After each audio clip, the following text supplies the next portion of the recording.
খাবারের টেবিলটা আরও প্রাণবন্ত হয় যদি সাথে একটা ভাজি থাকে। তো আসসালামু আলাইকুম, আজকে আমি শেয়ার করব এমনই একটি ভাজি, সেটা হচ্ছে ভেন্ডি।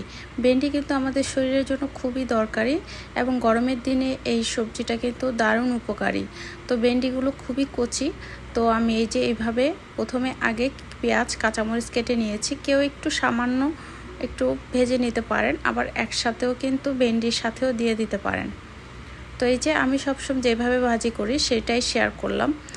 আর আমি দ্রুত হাই হিটে এটাকে নাড়াচাড়া করি, এতে করে কালার নষ্ট হয় না ভাজির এবং গুণগত মান ঠিক থাকে। তো নর্মাল একদম আদা রসুন বা হলুদ মরিচের শুকনো মরিচের কোনো ঝামেলা ছাড়াই আপনারা যদি এইভাবে ভাজিটা করে খেয়ে খান, দেখবেন যে অনেক ভালো লাগবে। একটা তরকারি বা 2-3 পদ তরকারিকে হার মানাবে।